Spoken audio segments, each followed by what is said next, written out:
We are here, honored, blessed, excited, etc., on Journey of an Aesthete podcast.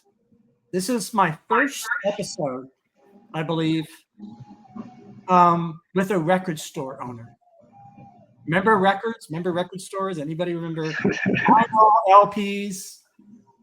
And then later on cassette tapes and maybe even 8-tracks and who knows what else. But you Morgan Markowitz, are the owner of the great Earth River Records. Thank you. Yes. We've been up here in North Asheville for 4 years. Actually, on the 2 Saturdays from now, we will on the 18th. We will be having our 4-year anniversary. So coming right up. That's great. I should say I'm going to present, so people don't know what records are. I'm gonna show you some images here. Nice. Some albums I bought at your store. Now this is, of course, this is one of those, right? Classic. Isn't it beautiful? Amazing woman. So there's that, but there's also things I was told to go to your store. People look out for me. They said, "Well, there's this." Yeah. The 70s disco jazz, Dizzy Gillespie and the Great Lalo Schifrin. On the Pablo label, all that stuff on that Pablo label is fantastic. And then there's very diverse taste here. Jim There you go. Yeah, John Zorn. That's one of my favorite movies, by the way, by him still.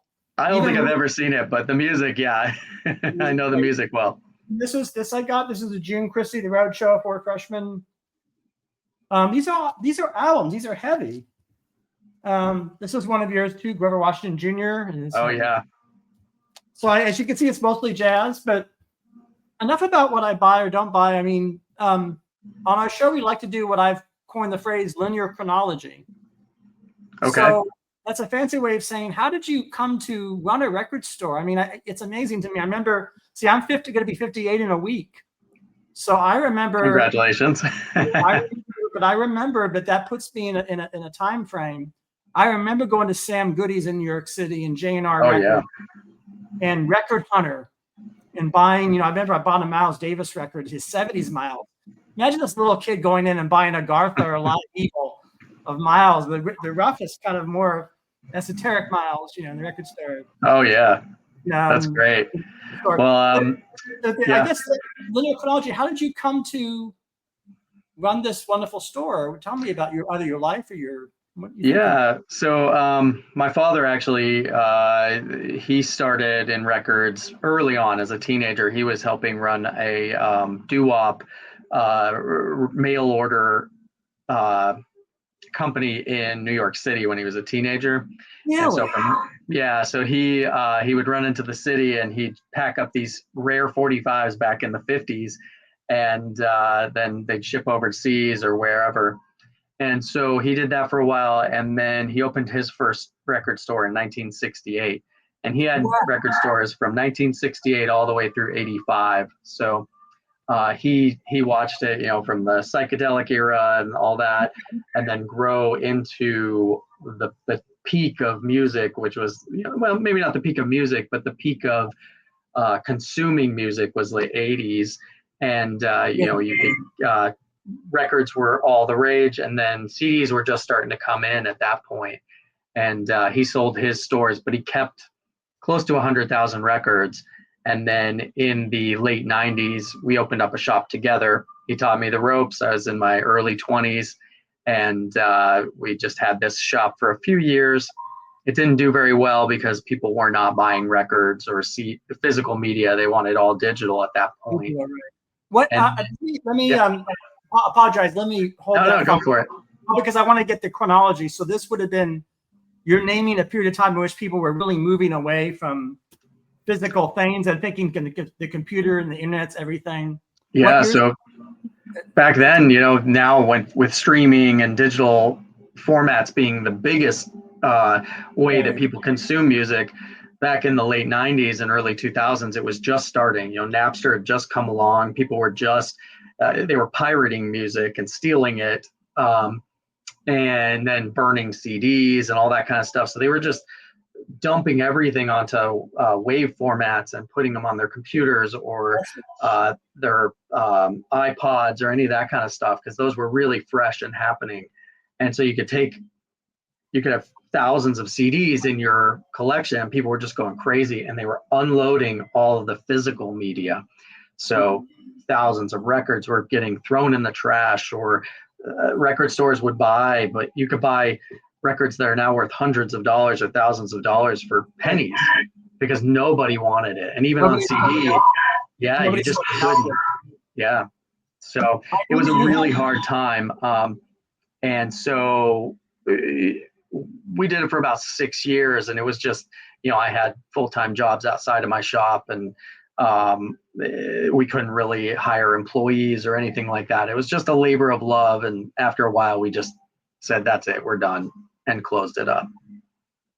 But I kept probably about 20,000 records, sold a ton off to some guy in Switzerland who I got almost nothing for them, and he probably made a fortune, which is fine. And then kept the 20,000 I had and started selling online and doing pop-up shops. And then 4 years ago, I found a space up here in Woodfin area of Asheville, and opened this spot. You're in Woodfin, which is an area very close to Asheville on Merriman Avenue. And it's a beautiful area. That's a beautiful part of Merriman, because you have the trees, and you got the Thai restaurant there, and it's just it's a really fantastic space. Thank you. I'm going to ask you some more practical questions. I don't know anything about running any kind of store, retail place. I noticed that you package your records very carefully with the sleeves and the price tags. And take me inside, if you don't mind. What is involved?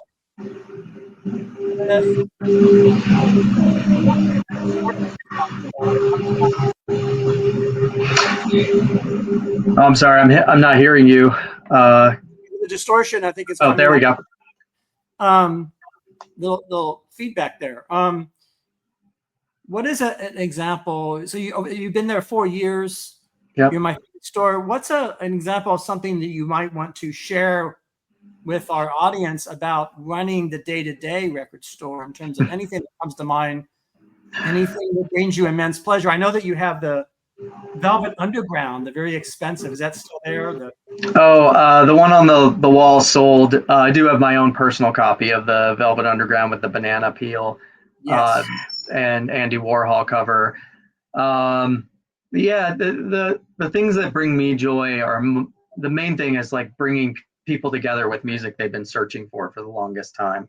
That's the best part. When someone comes in and they're looking for maybe this Beatles White Album, and they want low numbers or something here, which, this designates specific things. It's just really fun. Almost more than making the sale is to see the joy that someone has when they find that thing they've been looking for, things they didn't even know they were looking for. I'm surrounded by probably about 500 records I'm putting out for our anniversary sale. And, I bought 2 really big collections this week that got me excited. And a lot of times it's the same stuff that I see every day, so I don't get very excited to buy it. But every now and then when I see something I've never seen, or this one person, I bought 1,400 records from him, and he had a large selection of Afro-Cuban stuff that he was buying from Cuba and getting it shipped over here. So records I've never seen, all in Cuban pressings that are just beautiful. So if people are familiar with Buena Vista Social Club, that's kind of what opened the world to that. Well, that's very much connected to our friend Dizzy Gillespie here, because he was the one, him and Chano Pozo in the 40s, and Machito and Candido, all those. And then that's one of my favorite styles of music. So you're looking at some great stuff there, I'm sure. Yeah. So going through this, and everything's in Spanish, so it's really cool to be like, oh, I don't read Spanish very well. And so I'm looking at it, and I put it on, and I'm like, is it going to be cumbia music or salsa, or is it going to have an Afro beat to it? And then, just hearing where the musicians were going at that point, it's been very fun. So that's been really cool. And then another collection came in the other day, and there were just all these German pressings. And so I was like, was your parent in the military? And they go, oh, their husband was. And I'm like, oh, the reason I could tell is because you've got all these German pressings of what normally would be American albums. And so it's just cool to see that on a different label. So that stuff it gets me excited. Yeah, it's very exciting. Of course, discovering new things, new sounds, and being in a situation where you're open to discovering new sounds. Right. So are there you talked about the space. I guess now they use the phrase "the third place," I guess, a lot. Oh yeah. Yep. I don't know if that's just a Vogue phrase, but it is a Vogue phrase. I don't know if it'll last more than that, but in a way, a record store is that. Diversity of taste in music. So any thoughts about that in terms of what people like? There are some records, what makes a record valuable? So I'd imagine an Arthur O'Farrell album, speaking of Cuban music, on Pablo Records, one of his concertos or something, with like a Pablo, that would be valuable, but where is probably be valuable, but it would be on the, like, let's say value is always, it's speculative, and then you can get an idea of where things lie. Value a lot of times relies on rarity. So, but not everything that's rare is valuable. That's the other thing. A lot of small labels, North Carolina had a lot of labels in this area. So every now and then I'll get some weird, either gospel or soul records that I've never seen. You look them up, you kind of get an idea, and sometimes you can find them, sometimes you can't, and they can just be super rare because of that. Pablo was that label was being pressed a lot, but to find them in good shape is hard to find. So, it might be a $30 record, might be an $80 record. It really depends. But yeah, anytime I see Pablo, I pick it up because it's a really good jazz label. And that the quality, that's the other thing, is the quality of the record is going to be really good. So whether it's valuable or it just sounds good, that's another piece. Some of the most expensive records are crap garage records or really poorly pressed punk records that go for thousands of dollars, but they don't sound great. It's just the rarity of it. The thing about that is that's a style of music people really love. Right. And love enormously. Yeah. And going back to the 80s, 90s, 2000s, so they're so attached to that. So it almost doesn't matter. In other words, if there's a crowd or an audience for a certain band, a punk band, that's it. That's valuable. And so there's a sense in which the value is the audience, and for it. That's of course entirely separate than whether the music's any good. Right. Put that in quotes, or even how it's recorded. Yeah. What do you when you look at a record album, when you look at the actual, the record, may sound obvious, but people, younger people might not know. What do you look for when you're looking? What are the Well, first thing I look at is titles that I know will sell. So if, let's say, a collection comes in, I'm looking through maybe 50 records. I'm looking through to find records I know will be popular. That's the stuff that first comes out. Then when I pull out the record, I need to look at it to make sure it's going to play. A lot of times people will come in and they're like, oh, I've got these records, they're in perfect shape, and I pull it out and they're covered in scratches. So that's going to make a lot of noise on your turntable and your stereo. Some people say they like that, but what it really does is it creates a fatigue in your ear if you listen to it too much. Now, if you can't get that record in clean condition, sure, you'll listen to it that way, but finding a record that's mint, that has no scratches on it, that was pressed really well. That's the other thing is there's a pressing plant down the street where he'll come running in here sometimes and he's like, put this record on. I can't hear it anymore in my shop. And it's because at every given moment of pressing, whether it comes from mastering to getting the lacquers, to getting the mothers, to getting it pressed on vinyl, each piece can create an issue with the actual audio quality. And so there's so many factors that can come into play that mess up the record, that the fact that we get a record where they pressed 1 million of them and they sound great is pretty impressive. It's such a time consuming love of music that goes into it. Yeah, it's interesting. And the thing about audiences for certain kinds of music and certain kinds of records. I just, off the top of my head, is there an atmospheric aspect of the story you might want to mention? I don't know, maybe maybe a group of kids, or maybe older people or seniors coming in, and I don't know, maybe they get turned on to something you're playing and learn. That happens a lot. I think one of the greatest things about our shop is it really, I grew up in the 80s. My dad had his stores at the height of the 80s. So I remember being in those stores and what that felt like. And so when we opened this place, I wanted it to feel like that. I wanted you to walk into almost like a time warp. And so you walk in and you're hit, whether you've had the nostalgia or the experiences or not, you're hit with this wave of nostalgia that is giving back maybe a time that was slower, time where, you had to pick up the record and, you're looking at it, like here's a David Bowie, and you're like, oh, wow, look at that cover. Look at these writing on the back. And so people come in and they see that, and they just, whether it's exactly, you got a record there. Sometimes those will be on red vinyl, so that's really fun. Who did the red vinyl? Who did the red vinyl a lot is Dave Brubeck. I have Dave Brubeck Fantasy Records. The early Fantasy, yep. At the Paul Desmond, that was one of the earliest jazz albums I heard. Was that? That's a great album. It's a great album. The first Miles Davis I heard was the French soundtrack he did in the 50s. Oh, wow. Yeah. The Gallows. And my dad had that. See, my dad turned me on to record albums because he had all these great records. It was one of those 12-inch or one of those mini, it was Fontana Records. You come across the Fontana label, the Fontana? We see it sometimes, yeah. A lot of times they're just beat up because they're from so long ago that, and they were played on turntables that aren't very good. Nowadays, we have a lot of turntables that are great and needles that are good. So it keeps the longevity of the record. But back then they were just playing on cheap turntables. Nothing bad with that. It was just that a lot of times we'll get them in and they're just trashed. So. That's all they had.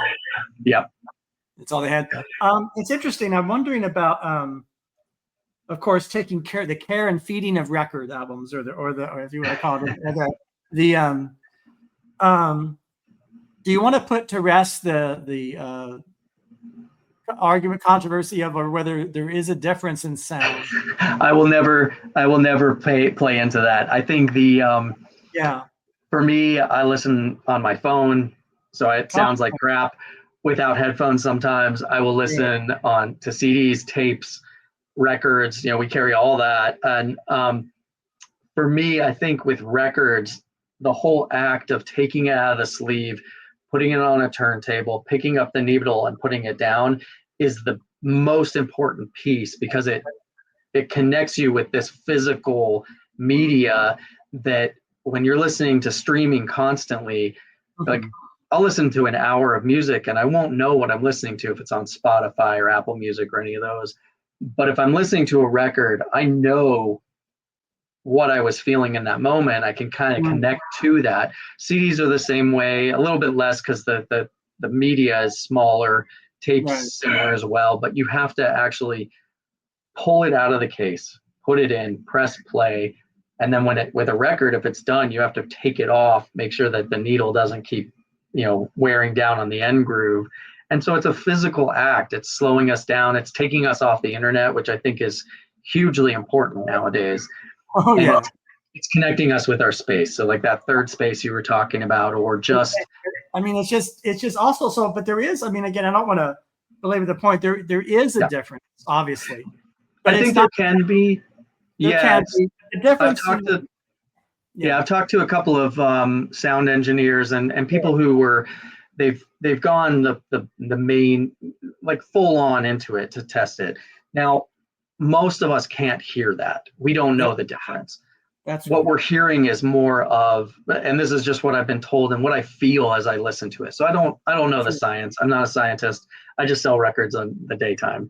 But what it is that with vinyl, there's a warmth, and that's what you hear people say. There's a warmth to it, and I think because of how it's pressed and put in from actual tape into vinyl is more organic than when you digitize it.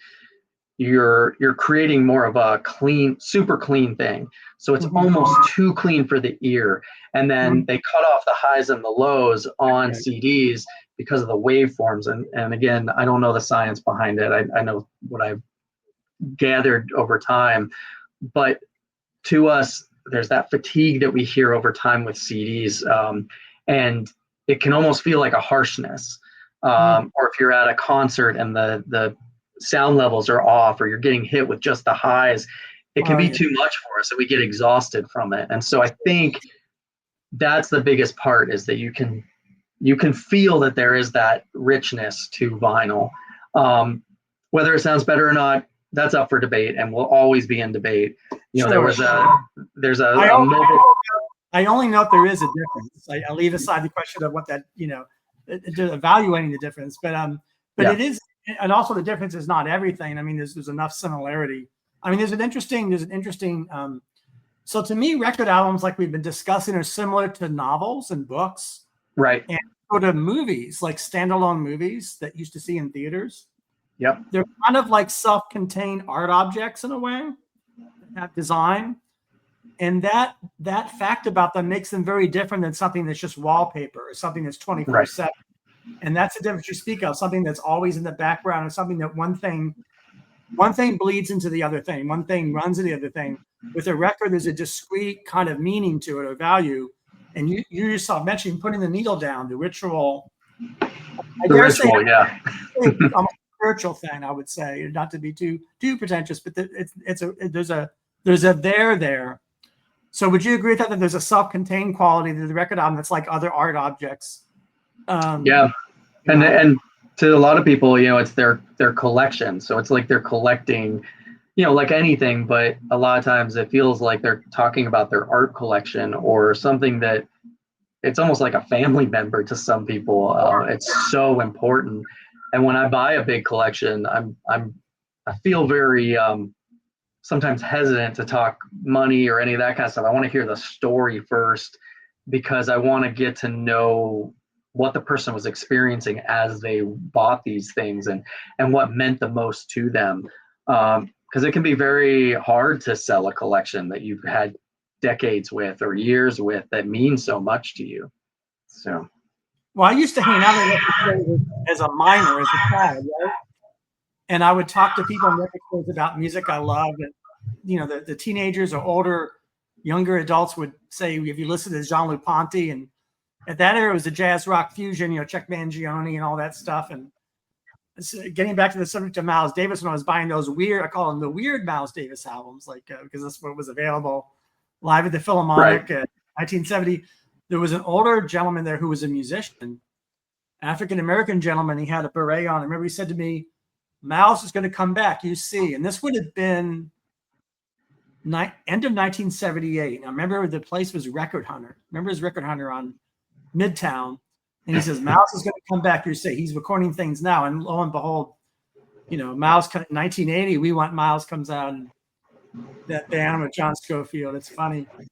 At the time, you just never know, but people talk about stuff, right? And they I want to ask you about a dimension to record sales that's kind of ephemeral, the ephemera, sort of the unusual or the exotic, or the things that are dated and the things that are sort of people go, "What?" These kind of things. Sure. From other eras, unusual church bands and Christian advertising, corporate albums. I mean, that's a whole universe, isn't it? These kind of strange spoken word albums. Well, it's really interesting. On that note, there's the different subgenres of it, and what the popularity is. Classic rock is always going to be popular because people always want the Led Zeppelins and the Black Sabbath and all that kind of stuff. They want those, and they're popular.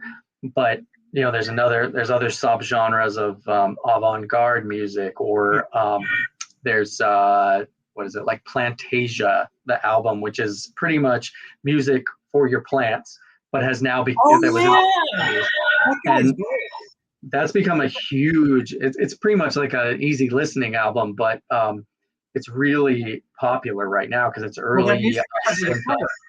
Yeah, Is the cover of that dude in the green suit, or it's a green cover, and sitting on there with the beard, and music to grow plants.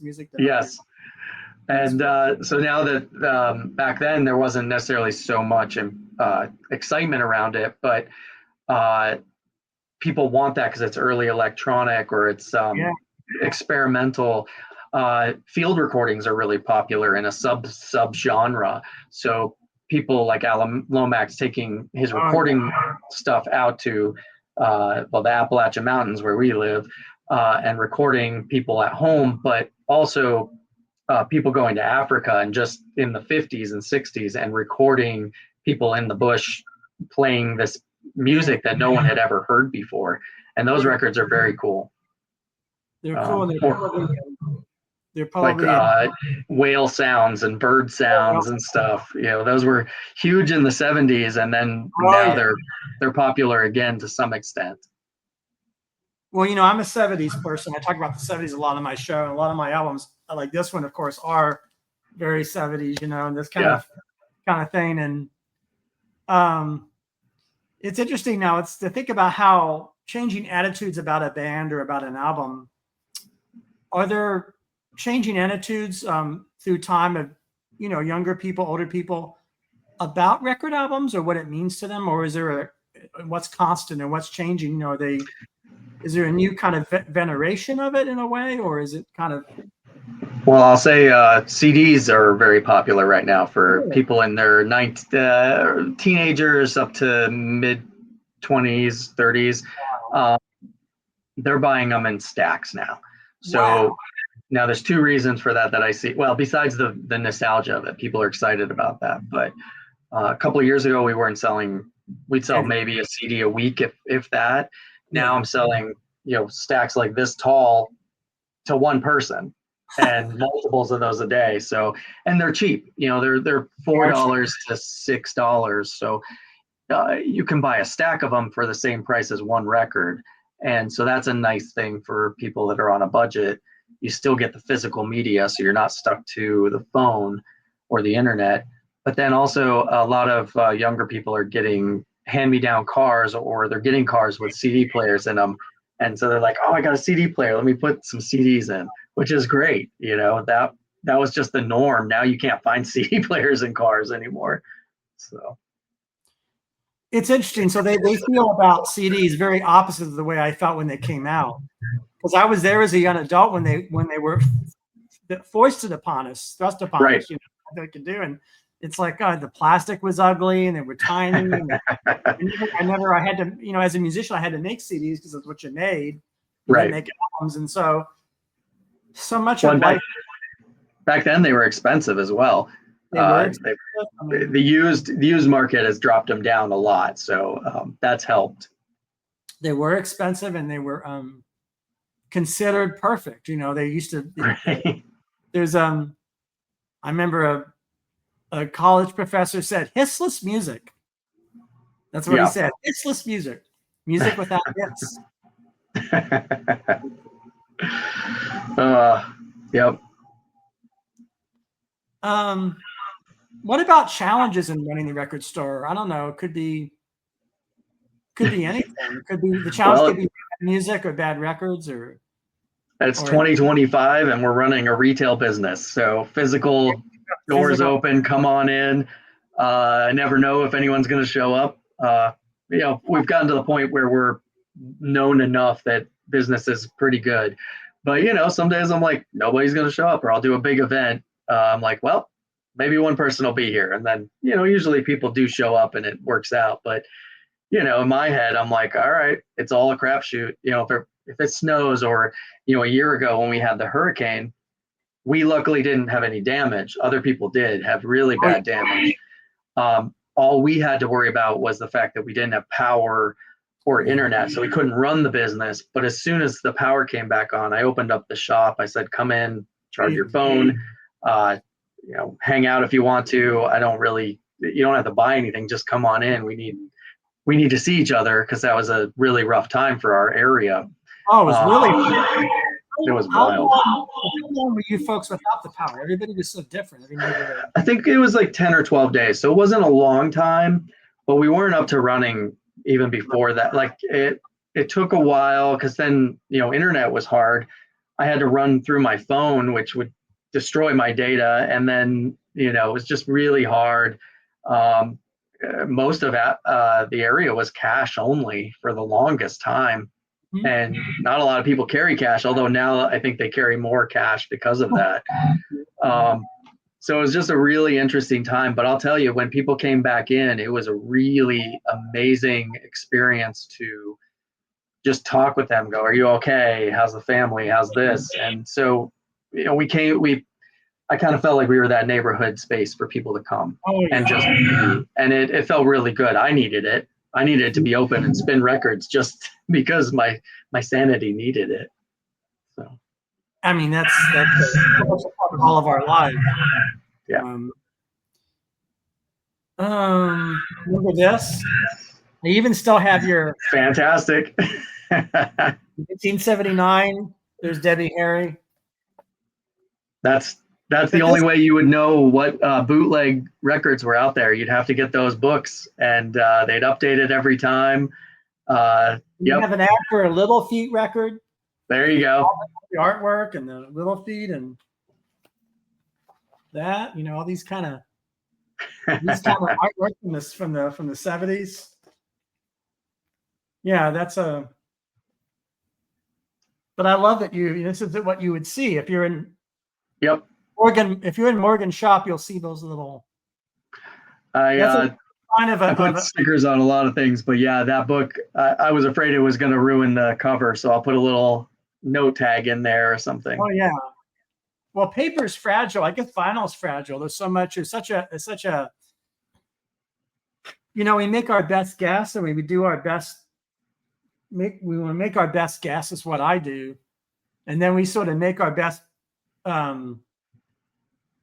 Creation or object, right? And we do the best that we can at the moment, and wrestling with whatever the world throws at us, whether that's I guess it's kind of a unity in that, probably a solidarity in that, hopefully. That's the thing. What are your hours, if in case anybody's in? We are open 7 days a week now. We just started opening on Mondays, and Monday through Saturday 11 to 6, and then Sunday 12 to 6.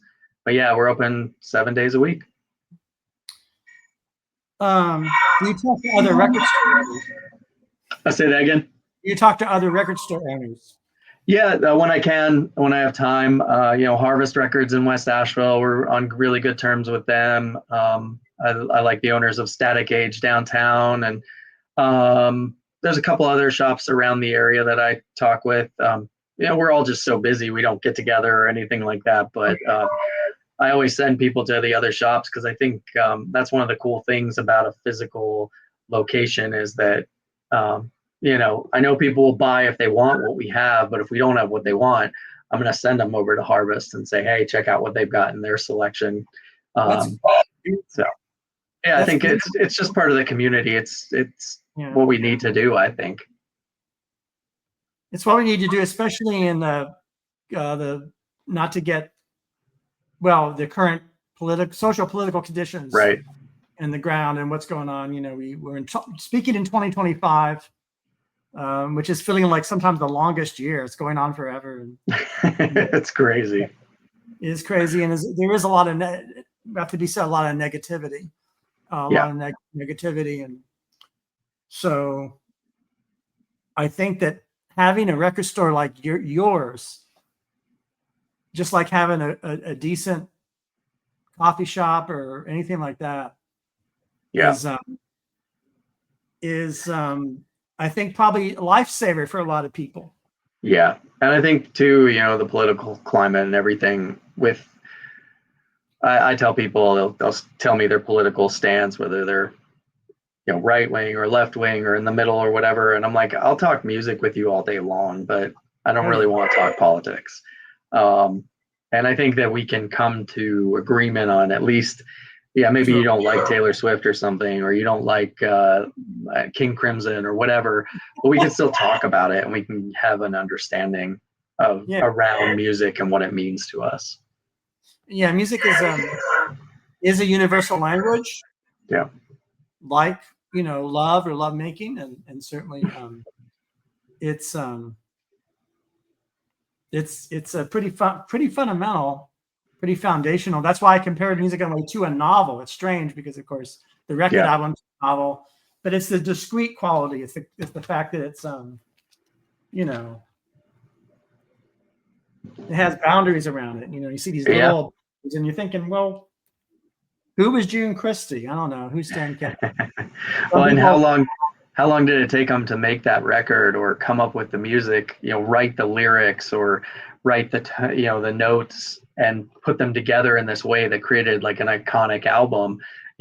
Miles Davis Kind of Blue. That record is, everybody knows that, whether they like jazz or not, and it's talked about as one of the best jazz records out there. And how much energy did he put into that to make that incredible record that now is iconic and part of the world? It is, and there's that good book about it. You read the book on A Kind of Blue. I haven't read that one. Yeah. Well, there's actually a really good book on Miles in the '60s. That's not to get too far off topic, but do you have a favorite jazz album or a favorite rock album or country album or anything? I kind of go with whatever day it is and whatever I'm listening to. So right now listening to, so in my shop, I let my employees pretty much pick whatever they want to listen to as they're in the shop. And so if they're the ones behind the counter, they get to pick all day. One of my employees plays a lot of really interesting Japanese folk or rock, psychedelic rock from the 60s through the 80s. A lot of it I don't know or didn't know before she started bringing it on, but it's very popular right now. And a lot of that's very interesting. So I'll listen to that a lot.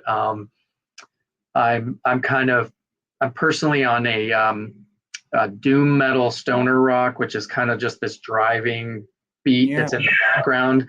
And so I've been listening to a lot of that because most of the time there isn't lyrics, and I like music without lyrics right now. So that I've got too much. Yes. I'm an instrumental music. Headhunters is probably one of my favorite albums of all time. Herbie Hancock's Headhunters. That record, I think I could listen to that over and over again. It's so amazing. Well, you can see over here, I have I don't know if you can see this. I'll just move it up there. Yeah, that. Oh yeah, there we go. Be signed. Oh, I love it. I just had to tilt up the thing up there to see that. Nice. Got that signed in 1977 by him. Oh, I love it. Yeah, I was a child. So yeah. Headhunters is kind of a masterpiece, right? It's sort of, yeah. That's great. And then you mentioned Brubeck earlier. I think Brubeck is a really good starting point for most people.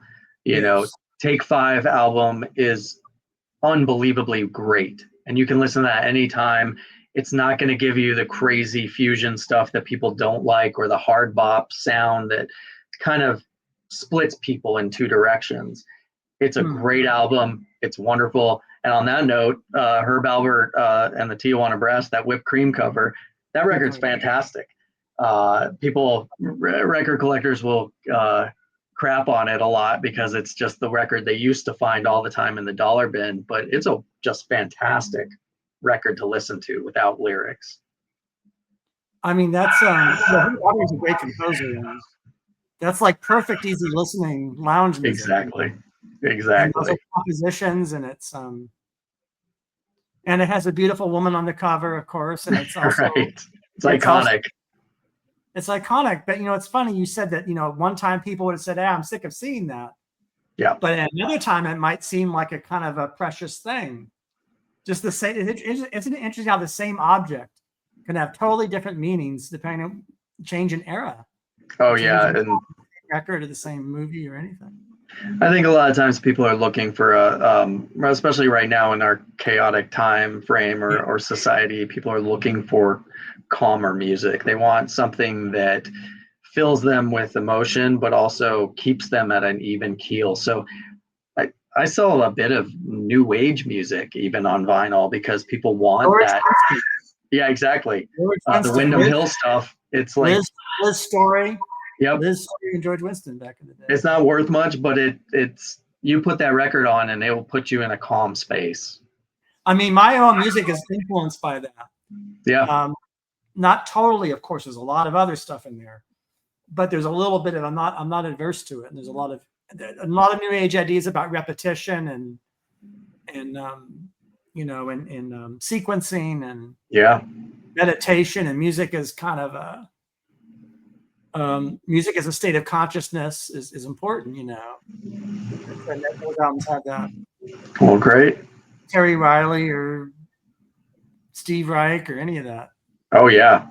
Yeah, Steve Reich is quite a character. Some of that stuff is very interesting. The different compositions that he makes, and classical is another one where classical records. There's so many of them. People get scared of getting into the classical avenue, but there's some incredible music out there on vinyl or on CD that's inexpensive. That is just delicious to listen to. I mean, you're talking about Philips and Deutsche Grammophon and Alfred Brendel, the Alfred Brendel box, the piano sonatas and all this. This kind of, I mean, that's a whole. I mean, I grew up with the Toscanini Beethoven from the 50s, 40s actually, 48. My dad had that, so that's a direct connection with the classical music. Beethoven, and one of the great Vittorio Toscanini.